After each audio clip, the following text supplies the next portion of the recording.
महाभारत में आपको ये तो पता ही होगा कि कर्ण जो था वो सूर्यपुत्र था। तो वो कुंती के पास एक ऐसा मंत्र था जो सूर्य देवता को प्रसन्न करता था। तो एक ऋषि उसको ये मंत्र दे गए थे। उसने मंत्र का प्रयोग बिना सोचे समझे कर डाला। सूर्य देवता उपस्थित हो गए। उन्होंने कहा मैं तो कुछ देकर जाऊंगा, ऐसे तो नहीं। तो फिर वहाँ कर्ण को देकर ये बालक रूप से और अंतर्धान हो जाते हैं। अब वो बच्चे का क्या करे, घबरा गई। खैर ये तो कथा ऐसे है। कर्ण जो था वो कवच और कुंडल पहनकर, सूर्य की देन थी, वो फिक्स थे, बॉडी पर फिक्स थे। तो ये कहाँ से प्राप्त हुए, ये प्रश्न उठता है। जन्मेजय और वैशंपायन ये महाभारत के मुख्य आधार हैं, जिनसे महाभारत जो ग्रंथ है, महाभारत एक युद्ध तो वो एक सीन है, उसका सिर्फ एक सीन है जो 10 दिन में 11 दिन में पूरा हो गया था। और पूरी कथाएं हैं इसमें। अभी पीछे हमने जो सत्यवान सावित्री की कथा है वो भी इसी में है। तो वो ली थी। सावित्री कितनी महान थी ये देखने में उसमें आता है। जो उसने संवाद किया है यमराज से वो बहुत बढ़िया है। अपने लिए उसने कुछ नहीं मांगा। सबसे पहले उसने अपने ससुर के लिए मांगा, आंखें मांगी उनकी, उनका राज्य मांगा, फिर अपने माता पिता के लिए मांगा, तब अपने लिए कहती है कि मेरे और सत्यवान से हमारे 100 पुत्र हों। तो यमराज क्योंकि बहुत ज़्यादा इम्प्रेस हो रहे थे, इतनी बढ़िया ज्ञान की बातें बता रही थी वो, तो बातों बातों में उन्हें तथास्तु कह दिया। अब तथास्तु कह दिया तो वो पीछे चल रही थी। तो बोलते हैं अब तुम जाओ वापस। तो कहते मैं कैसे जा सकती हूँ, मेरे पति तो आपके पास हैं। तो पति को लौटा लाई वो। तो हमारे जो हिंदुस्तान में इतनी बढ़िया बढ़िया बातें हुई हैं कि यहाँ के लोगों ने देवताओं और यमराज तक को परास्त किया, ये सब देखने में आता है। तो जन्मेजय प्रश्न करते हैं और वैशंपायन जी उत्तर देते हैं। तो जन्मेजय पूछ रहे हैं, सज्जन शिरोमणि, कौन सी ऐसी गोपनीय बात थी जिसे भगवान सूर्य ने कर्ण पर प्रकट नहीं किया? उसके वे दोनों कुंडल और कवच कैसे थे?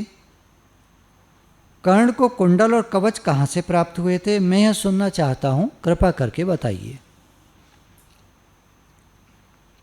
वैशंपायन जी कहते हैं, राजन, सूर्यदेव की दृष्टि में जो गोपनीय रहस्य था उसे बताता हूँ। इसके साथ कर्ण के कुंडल और कवच कैसे थे यह भी बताता हूँ। अभी कथा आई कहाँ से? इंद्र ने ब्राह्मण का वेश धारण करके कर्ण से कवच और कुंडल मांगे, क्योंकि वो परास्त नहीं हो सकता था, वो हार ही नहीं सकता था। तो उसके कवच और कुंडल लेने ज़रूरी थे। अर्जुन को जिताना था, और अर्जुन जो है वो इंद्र का चहेता है, उनका शिष्य रह चुका है, वो चाहते हैं वो जीते। तो जब मांगने पहुँचे तो पहले ही सूर्यदेव ने कर्ण को आगाह कर दिया कि आज तुम्हारे पास एक ब्राह्मण आने वाले हैं। वो ब्राह्मण नहीं है, वो इंद्र हैं, मैं तुम्हें बता ही दे रहा हूँ। और वो कवच और कुंडल मांगेंगे, तुम मत देना। एक कथा आती है ना, एक बार एक ऋषि ने राजा को कहा कि तुम अब जब यहाँ से वापस जाओगे तो एक तिराया आएगा, तुम लेफ़्ट जाना है तुमको, तुम राइट टर्न मत लेना, पर तुम जाओगे वहाँ आश्रम में तुम्हें एक कन्या दिखेगी, तुम शादी का प्रस्ताव रखोगे, मत रखना पर तुम रखोगे, तुम उससे शादी करोगे। और इसके बाद जब तुम्हारे राज्य में अकाल पड़ेगा तो ब्राह्मण लोग कहेंगे कि यज्ञ कराइए, तुम मत कराना पर तुम कराओगे। उसमें एक लंगड़े ब्राह्मण आएंगे, उनको देखकर तुम्हारी ये पत्नी हंसेगी, इसको मत बैठाना यज्ञ में, पर तुम बैठाओगे। वो हंसेगी उनको देखकर, वो ब्राह्मण श्राप देंगे तुमको, तुमको कोढ़ हो जाएगा। बोला महाराज एक बात बताओ, आप सब कुछ बताए दे रहे हो और आप सोचते हो मैं इतना मूर्ख हूं कि मैं वो सब करूंगा? तो ऋषि ने कहा भाई मैं तो इसीलिए बता रहा हूं तुमको, तुम ना करो। भाई किस लिए होते हैं गुरु लोग? इसीलिए होते हैं कि शिष्य लोगों को आगाह करते हैं कि गलत काम मत करो, नरक मिलेगा। पर शिष्य नहीं मानते तो नरक मिलता है, क्या किया जाए? अच्छा मैं नहीं जाऊंगा।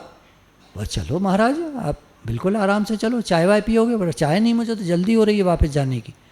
अच्छा ठीक है आप चलो।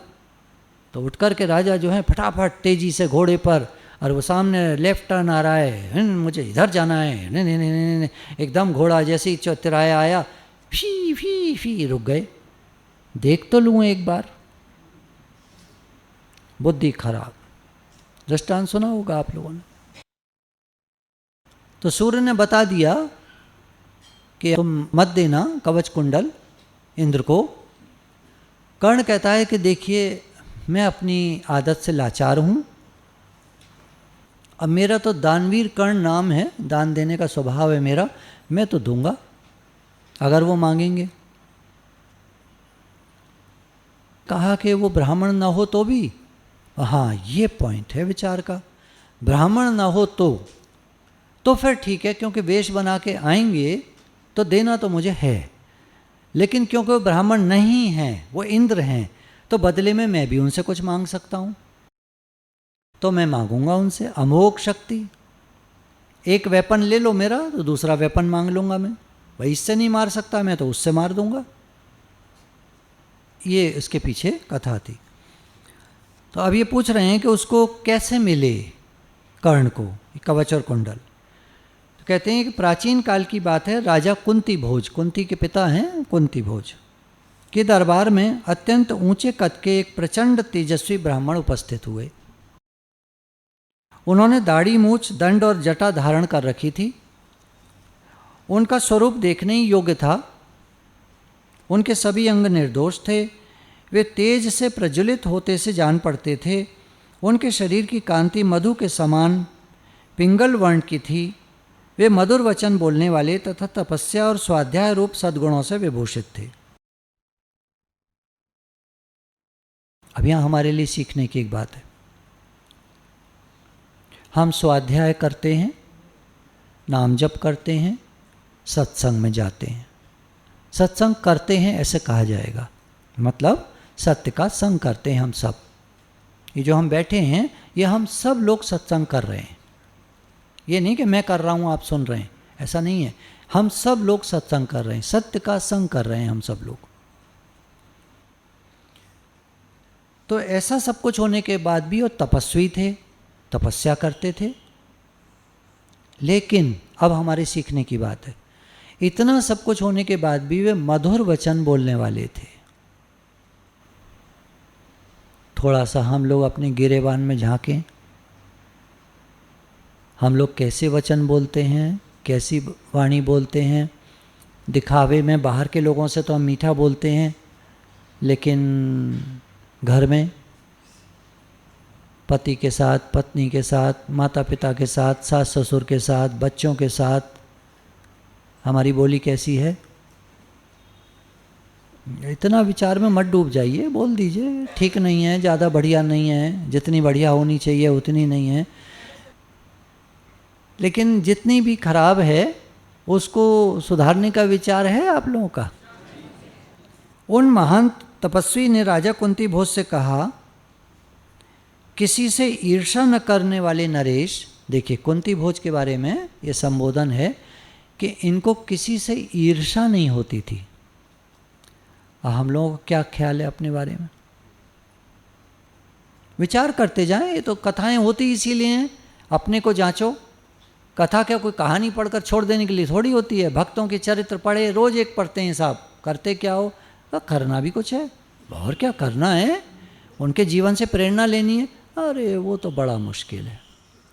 फिर क्या है, तो 100 कथा पढ़ लो, फिर क्या है, एक कथा पढ़ी और आपका जीवन बदल गया। हाय कितनी सुंदर बात है।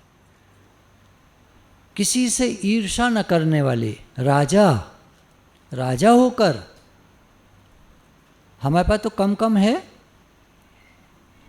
इसीलिए तो ईर्ष्या करते हैं क्यों कम है। नहीं, ये ऐसे नहीं होता। बड़े लोगों को ज़्यादा ईर्ष्या होती है अपने से बड़े लोगों की के प्रति। मध्यम वर्गीय जो होते हैं वो अपने में संतुष्ट ज़्यादा रहते हैं, और अगर उनको ज्ञान मिल जाए तो अपने में बहुत संतुष्ट हो जाते हैं। उन्हें ईर्ष्या करने की कोई ज़रूरत नहीं है। भगवान ने खाने पीने को दिया है, हाँ जी, क्या करोगे? और तो बिगाड़ता है, सत्यानाश करता है। बिगड़ना हो तो ज़्यादा धन मांगो, और बिगड़ना ना हो तो भगवान इतना दीजिए जहाँ में कुटुंब समाए, मैं भी भूखा ना रहूँ, साधु भी भूखा ना जाए। हाँ यही तो हम कहते हैं। अच्छा यही कहते हो? हाँ जी, अच्छी तरह से रहें हम, यही तो हम कहते हैं। बोला वो कोई आए उसको खिलाते पिलाते हो? हाँ जी। अपने ऊपर जी करीब 2 लाख रुपए महीने का खर्चा है, और बाकी सबके ऊपर कर देते हैं। कोई पता नहीं कभी ऐसे हिसाब नहीं लगाया कोई, वैसे 1000-2000 तो हो ही जाता होगा। अच्छा, अपने ऊपर 2 लाख और बाकी सब के लिए 1000-2000, अभी गिनती करनी पड़ रही है, सोचना पड़ रहा है। किसी महीने हाँ कोई महीना नहीं भी होता, और किसी महीने 10,000 भी हो जाते हैं। अच्छा, ऐसे कितने महीने होते हैं साल में? वही एक आध, और क्या कोई ज़्यादा थोड़ी है। कितना नाटकीय होता है आदमी। किसी से ईर्ष्या न करने वाले नरेश, मैं तुम्हारे घर में भिक्षान्न भोजन करना चाहता हूँ। तुम्हारे घर में भिक्षान्न भोजन मतलब तुम जो दोगे मैं उसे भिक्षा रूप से स्वीकार करूँगा, परंतु एक शर्त है, तुम या तुम्हारे सेवक कभी मेरे मन के प्रतिकूल आचरण न करें। अब महाराज 2-4 दिन रहोगे क्या फर्क पड़ता है? नहीं, 1 साल रहूँगा। हैं, 1 साल तक आपके मन के प्रतिकूल कोई आचरण ही न करे, मैं या मेरा सेवक? अरे राम, यदि तुम्हें मेरी शर्त ठीक न जान पड़े तो कोई बात नहीं, मैं कहीं और चला जाऊंगा। मैं अपनी इच्छा के अनुसार जब चाहूँगा आऊँगा, जब जी में आएगा चला जाऊँगा। राजन, मेरी शैया और आसन पर बैठना अपराध होगा। कोई मेरे बिस्तर पर नहीं बैठेगा, कोई मेरे आसन पर नहीं बैठेगा, अतः यह अपराध कोई ना करे।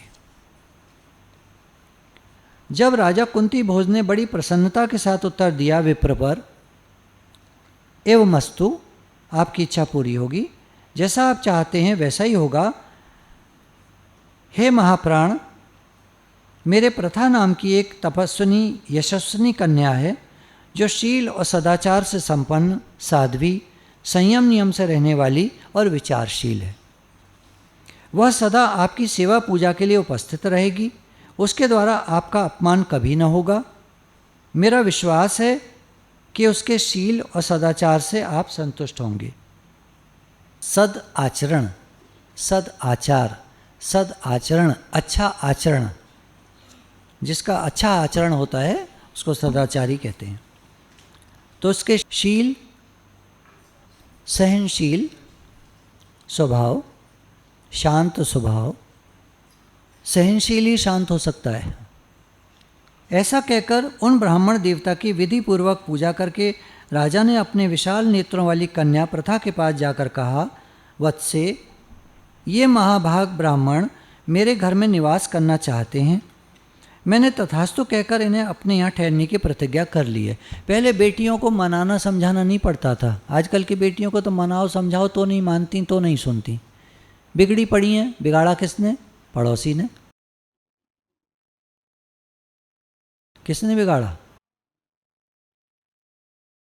तो यहाँ पर पिता आकर सिर्फ उसको बता रहे हैं कि मैंने ऐसे ऐसे ब्राह्मण को वचन दे दिया है, वो हमारे घर में रहेंगे और तुमको उनकी सेवा करनी है। बेटी, तुम पर भरोसा करके ही मैंने इन तेजस्वी ब्राह्मण की आराधना स्वीकार की है, अतः तुम मेरी बात कभी मिथ्या न होने दोगी, ऐसी आशा है। ये विप्रवर महातेजस्वी, तपस्वी, ऐश्वर्यशाली तथा नियम पूर्वक वेदों के स्वाध्याय में संलग्न रहने वाले, ये जिस जिस वस्तु के लिए कहें वह सब इन्हें ईर्षा रहित हो श्रद्धा के साथ देना। कोई भी चीज़ मांगे तुम जलन मत करना कि ये क्यों मांग रहे हैं, वो क्यों मांग रहे हैं, ये तो सन्यासी हैं, ये तो तपस्वी हैं। गुरुजी कोई वैसा आइटम खा लें, हैं ये तो ये भी खाते हैं, ये तो वो भी खाते हैं, अच्छा ये तो ये भी पीते हैं, अच्छा ये तो यूँ है ना। जो मतलब अगर गुरुजी सन्यासी हों तो बेचारों का बेड़ा गर्क, वो ना खावें ना पीवें, आपके यहाँ आवें तो बैठें, प्रवचन करें, आपको अच्छी बात बतावें और चुपचाप चले जावें, पैसा भी ना मांगें। पैसा मांगते हैं, निष्कामी नहीं है, पैसा भी ना मांगें, खाना भी ना खावें। खाना खाते हैं, ये तो खाना थोड़ी खाते हैं सन्यासी लोग। एक टाइम बस कहीं दूध पी लिया, मिल गया तो ठीक है। महाराज कहीं जाओगी सुबह के टाइम दूध मिले तो पी लेना, क्या ज़रूरत है आपको खाने की। मतलब कितनी सोच छोटी, गंदी। भक्ति क्या करती है, हम लोग क्यों भक्ति में की तरफ मुड़े, ये सारी निगेटिविटी आपकी निकल जाएगी। धीरे धीरे धीरे आप देखिएगा, प्रेम पूर्वक आप नाम जप करते रहिए, प्रेम पूर्वक। पहले बात चली ना, शुरू में ही आपको बताया कि जिनका ध्यान नहीं लगता था उनका ध्यान लगने लगा, जो अंतर्मुक्ता नहीं हो पाती थी जिनकी, उनकी अंतर्मुक्ता होने लगी। बहुत ज़्यादा लाभ है। भगवान के प्रति समर्पण बढ़ने लगा। दैन्य भाव नाम की कोई चीज़ नहीं थी लोगों में, अकड़ के चलते थे, अकड़ के बोलते थे, बदतमीज़ी से बात करते थे, वो सारा कुछ धीरे धीरे आप देखेंगे धुल जाएगा। भक्ति मीन्स सॉफ्टनेस, शील स्वभाव, प्रेम, दैन्य भाव। भक्ति का तो कंसेप्ट ही अलग है। शांत स्वभाव, प्रेम का स्वभाव, किसी को कभी तकलीफ न देना, अहिंसा, मन वाणी और कर्म से किसी को सताना नहीं है। वैष्णव जन तो तेने कहिए जो पीर पराई जाने रहे, जो दूसरे का दुख दर्द समझते हैं। किसी के काम जो आए उसे इंसान कहते हैं, उसे भगवान कहते हैं। भक्ति का कंसेप्ट दूसरा है, वहाँ प्रेम है। ज्ञान का कंसेप्ट दूसरा है, वहाँ अहंकार है। जो जितना बड़ा अहंकारी हो उतना बड़ा ज्ञानी। सब खोखला है, या तो स्थिति हो किसी की, सो कलयुग में संभव नहीं है। भगवान ने गीता में कह दिया, ये अव्यक्त विषय गति दुख पूर्वक प्राप्त की जाती है, इसमें बहुत क्लेश है, इसलिए लोग इसमें चल नहीं पाते। ज्ञान की राह पर, ब्रह्म ज्ञान की राह पर चलते हैं, नकली होते हैं सब। और तेल निकाल दो सब भाग जाएंगे, मशीन लगा दो एक तेल निकलेगा, ब्रह्मज्ञानी कौन है, चलो बैठो, सब भाग जाएंगे, कोई ब्रह्मज्ञानी नहीं है। अजी हम तो ऐसे ही बोलते थे, अरे साहब तेल निकलेगा कोई ब्रह्मज्ञानी का, हम तो ऐसे ही कहते थे, चलो चलो जी चलो, चलो जी चलो। पता चला एक नहीं बचा। बातें करने में क्या है। भक्ति में प्रेम आता है, एक क्रम से चलते हैं। आप लोग शुरू से चल रहे हैं ना, क्रम से चल रहे हैं, तभी आपको बार बार कह रहे हैं आपसे ज़्यादा माला नहीं होती हैं। आप 4 का नियम ले लीजिए, उसके बाद भाव रखिए कि 16 करूँगा, और दिन भर में दम लगाइए, अपना पूरा कोशिश कीजिए कि 16 हो जाए, पर नियम न टूटे। और नियम ले लेते हैं 16 का तो फिर ठीक है, फिर तो कुछ भी हो, फिर तो कुछ भी हो। क्या है, चाहे रबर उठे चाहे माथा फूटे, मैंने तो हाँ कर ली, क्या कुछ ऐसे गाना था पुराना, जो भी। तो इनको मैंने वचन दे दिया है और तुम इनको श्रद्धापूर्वक इनकी सेवा करना। तुम सदा नियम पूर्वक इन ब्राह्मण देवता की आराधना करती रहना। माता पिता का आनंद बढ़ाने वाली पुत्री, मैं जानता हूँ बचपन से तुम्हारा चित्त एकाग्र है। समस्त ब्राह्मणों, गुरुजनों, बंधु बांधवों, सेवकों, मित्रों, संबंधियों तथा माताओं के प्रति और मेरे प्रति भी तुम सदा यथोचित बर्ताव करती आई हो, यथा उचित कायदे से। तुम अपने सद्भाव से सबको प्रभावित करती रही हो, सद्भाव से, अच्छे भाव से। तो हमारा मन शांत हो, पॉजिटिविटी हो, अंदर में प्रेम हो, सबके प्रति एक प्रेम का भाव होता है, और घर में जो भी बड़े हैं, माननीय हैं, उनकी सेवा करना, कभी चिढ़ना कुड़ना नहीं, आदर पूर्वक सबके साथ चलना, जो छोटे हैं उनसे मित्रवत व्यवहार करना, किसी को बुरी तरह नहीं करना, कोई राग द्वेष नहीं। जो भी हमारी टीम है, जो भी आप किसी भी शहर के हैं, जो टीम में शामिल होते जा रहे हैं, इनर व्हील में, इनर सर्कल में, वो खास एक बात ध्यान रखेंगे, राग द्वेष का ना होना। आप कोई राग द्वेष मत करिए किसी से भी, प्रेम बढ़ाइए अंदर में। जैसे भी बड़ा अच्छा प्रश्न किया कि हम भगवान के लिए रोना नहीं आता है, कैसे करें? तो बात चली ना, एक भक्त चरित्र कोई लीजिए, नहीं समझ में आता तो मन में बना लीजिए कि कोई भक्त हैं और वो विवल होकर भगवान को पुकार रहे हैं और भगवान ने अभी दर्शन नहीं दिए हैं, उनकी विवलता बढ़ती जा रही है, उनसे मन वश नहीं हो रहा है, उनके आंसू छल छल आ रहे हैं, बार बार बार बार बार बार, उनसे रहा नहीं जा रहा है। भगवान क्यों नहीं आप दर्शन दे रहे हो, क्यों नहीं आप दर्शन दे रहे हो? और आप अंदर में विवलता लाइए, विवलता लाइए। आपके आंसू एक बार अगर बस रोना आ गया ना, फिर आसान हो जाएगा। और भगवान के लिए रोने में बड़ा आनंद है, बहुत आनंद है। संसार के लिए रोने में जलन है, वहाँ तो ईर्ष्या राग द्वेष सब लगा पड़ा है। भगवान के लिए रोने में बड़ा आनंद है, बड़ा सुख मिलता है, बड़ा चैन मिलता है। ऐसा लगता है जन्मों जन्मों का जैसे मेरा अधूरा खाली मन भर गया हो, भाव नहीं था कभी, वो भाव आ गया हो, वो प्रेम का भाव अंदर में जैसे लबालब, और धीरे धीरे करके तो ऐसा हो जाएगा जैसे समुद्र लहरें मारता है, ऐसे हृदय हिलोरे मारेगा भगवान के लिए। महाप्रभु चैतन्य 2-2 मील तक, 4-4, 3-3, 4-4 किलोमीटर तक आवाज़, हा कृष्ण, जब वो चिल्लाते थे दूर दूर तक आवाज़ जाती थी और सबके हृदय विदीर्ण हो जाते थे, चीत्कार मच जाता था भगवान के लिए। क्या रोते थे वो लोग। भगवान के लिए रोने में बहुत आनंद है। संसार में तो जलन ही जलन है। तो राजा कुंती भोज अपनी पुत्री से कह रहे हैं कि तुम्हारा बर्ताव हमेशा से अच्छा ही रहा है, प्रेम पूर्ण रहा है, तुम निर्दोष भाव वाली, कभी तुम किसी के दोष नहीं देखती हो, मन में किसी के प्रति राग द्वेष नहीं है, सद्भावना है, प्रेम का भाव है। नगर में, अंतःपुर में, सेवकों में कोई भी ऐसा व्यक्ति नहीं है जो तुम्हारे उत्तम बर्ताव से, तुम्हारे व्यवहार से संतुष्ट ना हो। सबको तुम्हारा व्यवहार पसंद है। हम लोगों का व्यवहार कितने लोगों को पसंद है? हम लोगों का व्यवहार कितने लोगों को पसंद है? क्या सोचते हैं आप?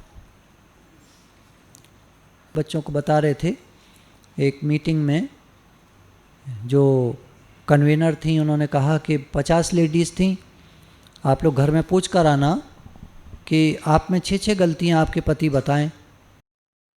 तो अगली मीटिंग में 35 नहीं आई, 15 ही आई केवल। तो वो उसने कहा क्या हो गया इनको, क्या बात हो गई ऐसी? तो 15 में से 14 बोली कि बात क्या होती, एकदम तेजी से बोली, अरे आप तो नाराज़ हैं। और क्या? अरे घर गए, हमने कहा पति से कि 6 गलती बताओ, उन्होंने कहा 50 बता दें। अरे बताइए, कोई तरीका है? हम तो लड़ाई हो गई, बेलन और परात, और ये उन्होंने परात ले ली, हमने बेलन ले लिया। एक कुछ नहीं बोली, चुप शांत बैठी थी। तो उन्होंने पूछा आप कैसे शांत हैं, मुस्कुरा रही हैं? बोले मेरे पति ने तो कहा कल सुबह बताऊंगा, और अगले दिन उन्होंने 6 रेड रोजेस मुझे दिए और कहा तुम जैसी हो बहुत अच्छी हो, मुझे बहुत पसंद हो। मैडम को समझ में नहीं आया ये क्या चक्कर है। 35 में से 2-3 को फ़ोन घुमाए, इतनी नाराज़ वो तो फ़ोन बंद कर दिया। 14 सामने खड़ी थी लड़ने को तैयार, एक के पति को का नंबर लिया, फ़ोन घुमाया, sir I want to ask you one thing, ऐसे ऐसे ये सब जो बोले। हाँ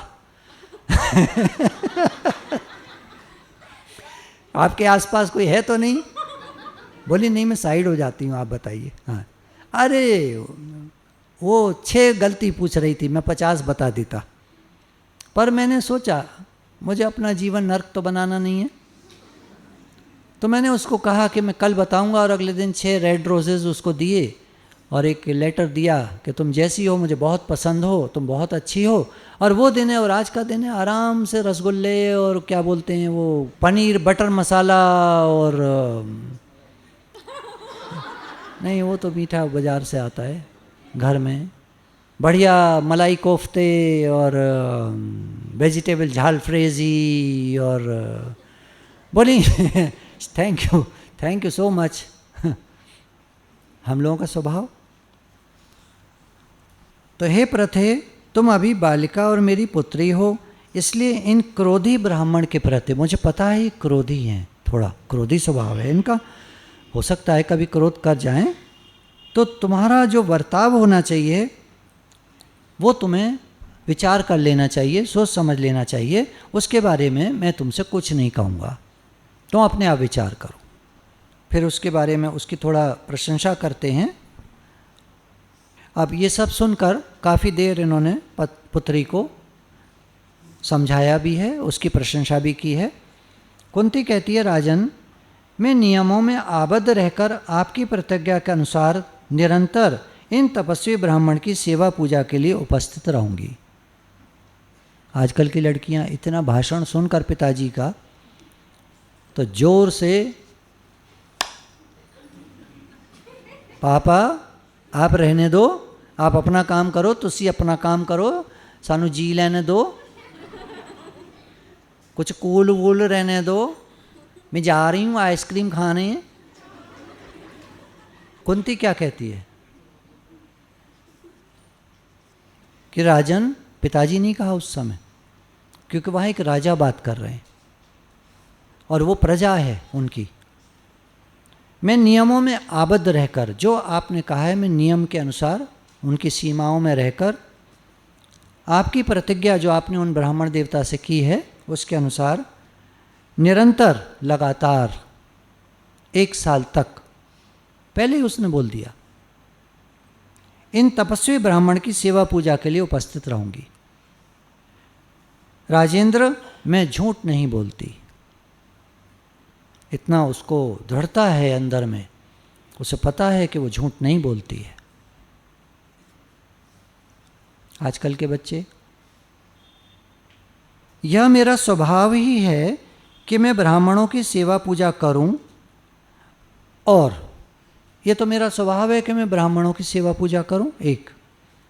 दूसरा, आपका प्रिय करना, जो आप कहें, आपको जो प्रिय लगे वो करना, तो मेरे लिए परम कल्याण की बात है। वो तो ज़रूर, अवश्य मेरे लिए परम कल्याण की बात है, मेरा परम कल्याण होगा उसमें। आपकी बात तो मैं मानूंगी ही मानूंगी 100%, 99% मैं कोशिश करूंगी, ऐसा नहीं बोलती वो। ये पूजनीय ब्राह्मण यदि सायंकाला में प्रातःकाल पधारें अथवा रात या आधी रात में भी दर्शन दें, ये कभी भी मेरे मन में क्रोध उत्पन्न नहीं कर सकेंगे। और ऐसा ही हुआ, 1 साल तक वो ब्राह्मण कभी आ जाते थे, कभी चले जाते थे, सुबह की कह जाते थे, शाम तक नहीं आते थे, देर रात में आते थे। अब नाश्ता भी तैयार है, दोपहर का खाना भी तैयार है, रात का खाना भी तैयार है, जाग रही है कि जब आएंगे तो गरम खाना उनको परोसा जाएगा और गरम रोटी सेक कर खिलाई जाएगी। तब तो गैस भी नहीं होती थी, लकड़ी पर खाना बनता था, और लकड़ियाँ बुझ जाती हैं बहुत जल्दी जल्दी, बार बार जलाना पड़ता है, बार बार उनको आगे सरकाना पड़ता है। आसान नहीं है लकड़ी पर भोजन बनाना। मैं हर समय इनकी समुचित सेवा के लिए प्रस्तुत रहूंगी। राजेंद्र, हे नरश्रेष्ठ, राजेंद्र राजाओं में इंद्र यानी राजाओं का राजा, और हे नरश्रेष्ठ यानी नरों में श्रेष्ठ, व्यक्तियों में श्रेष्ठ। मेरे लिए महान लाभ की बात यही है कि मैं आपकी आज्ञा के अधीन रहकर ब्राह्मणों की सेवा पूजा करती हुई सदैव आपका हित साधन करूं। महाराज विश्वास कीजिए, आपके भवन में निवास करते हुए ये द्विज श्रेष्ठ कभी अपने मन के प्रतिकूल कोई कार्य नहीं देख पाएंगे। पहले से उसको विश्वास है। हम भी सोच सकते हैं कि हम भी कर देंगे, लेकिन ज़रा से मन के प्रतिकूल कोई बात होगी तो हमारा एकदम तेवर चढ़ जाएंगे, पैर पटकना शुरू हो जाएगा। ये क्या तरीका हुआ, ये क्या बात हुई, ये कोई तरीका है, ऐसे करना चाहिए, ये ऐसे करते हैं, ये ऐसे बोलते हैं, फौरन शुरू सहन शक्ति के नाम पर। यह मैं आपसे सत्य कहती हूँ, हे निष्पाप नरेश, नरेश राजा, निष्पाप, आप निष्पाप हैं, आपने कभी कोई पाप नहीं किया है। आपकी मानसिक चिंता दूर हो जानी चाहिए। मैं वही कार्य करने का प्रयत्न करूंगी जो इन तपस्वी ब्राह्मण को प्रिय और आपके लिए हित करो। और बहुत सारी बातें कुंती कहती है। और राजा फिर कहते हैं कि अब मैं आश्वस्त हूँ, मुझे आश्वासन प्राप्त हो गया है कि तुम ठीक प्रकार सेवा कर पाओगी। और वो ब्राह्मण वहाँ रहने के लिए आ गए। फिर राजा ब्राह्मण से भी कहते हैं कि हे ब्राह्मण, यह मेरी पुत्री प्रथा अभी बालिका है। पहले ही बात अपनी थोड़ा सा ना अपने को थोड़ा सेफ कर लेना चाहिए। तो जब माता पिता मान लीजिए कहीं गुरुकुल में हम अपने बच्चे को देते हैं तो हम मिलने जाते हैं उन टीचर्स से और प्रिंसिपल से कि ये हम बालिका अपनी या बालक अपना हम आपको दे रहे हैं, यहाँ पर रख रहे हैं, और इससे कभी कोई गलती हो जाए तो इसको छोटा जानकर, बच्चा जानकर क्षमा कर दीजिएगा। और हम अभी से इसकी गलतियों के क्षमा प्रार्थी हैं। ऐसे हम लोग विचार करके देखें अपने बच्चे को, अगर हम कहीं गुरुकुल में देने जाते हैं तो वहाँ गुरुजी को हम पहले मिलकर आएंगे, रिक्वेस्ट करके आएंगे, वहाँ के जो खर्चों की बात होगी पेमेंट्स करके आएंगे, सब पूरा करा के 1 साल का अब हो गया पूरा। और बीच बीच में हम समय समय पर मिलने भी जाएंगे, बच्चे से भी मिलेंगे और उन टीचर्स से और गुरुकुल के जो प्रधान होंगे उनसे भी मिलेंगे। ये हमारा फर्ज बनता है, कायदा बनता है। ये बालिका है और सुख में पली हुई है। यदि आपका कोई अपराध कर बैठे तो आप उसे मन में नहीं लाइएगा। वृद्ध, बालक और तपस्वी जन यदि कोई अपराध कर दें तो भी आप जैसे महाभाग ब्राह्मण प्रायः कभी क्रोध नहीं करते हैं। हे विप्रवर, सेवक का महान अपराध होने पर भी ब्राह्मणों को क्षमा कर देनी चाहिए। आप ब्राह्मण हैं, द्विजों में श्रेष्ठ हैं, तो कोई भी गलती यदि इस बच्ची से हो जाए तो हमें उम्मीद है कि आप उसको क्षमा कर देंगे। अवैशपायन जी कहते हैं कि महाराज, इस प्रकार यह वह कन्या प्रथा यानी कुंती कठोर व्रत का पालन करती हुई शुद्ध हृदय से उन उत्तम व्रतधारी ब्राह्मण को अपनी सेवाओं द्वारा संतुष्ट रखने लगी। वे श्रेष्ठ ब्राह्मण कभी यह कहकर कि मैं प्रातःकाल लौट आऊँगा चल देते और सायंकाल अथवा बहुत रात बीतने पर पुनः वापस आते, परंतु वह कन्या प्रतिदिन हर समय पहले की अपेक्षा अधिक परिणाम में भक्ष्य भोज्य आदि सामग्री तथा शैया आसन आदि प्रस्तुत करके उनका सेवा सत्कार करती। ये नहीं अरे साहब कोई टाइम है चले आ रहे हैं अब आधी रात में, वो पूरा उनका बिस्तर तैयार कर रखना, भोजन तैयार कर रखना, यानी वो उनके लिए सेवा में उपस्थित रहती थी और बिल्कुल नहीं चिड़चिड़ाती थी। नित्य प्रति अन्न आदि के द्वारा उन ब्राह्मण का सत्कार अन्य दिनों की अपेक्षा बढ़कर ही होता था। उनके लिए शैया और आसन आदि की सुविधा भी पहले की अपेक्षा अधिक ही दी जाती थी। किसी बात में तनिक भी कमी नहीं की जाती थी। अब पूरी सेवा यहाँ बता रहे हैं उनकी ब्राह्मण की। ब्राह्मण ने 1 साल बाद प्रसन्न होकर कुंती को वर दिया, जिसमें हम लोग सुनते ही आए हैं मंत्रों का उसको दान किया, जिन मंत्रों से देवता उपस्थित हो जाते थे और मुँह मांगा वर उसको दिया करते थे। गुरु भगवान के शुक्राने हैं।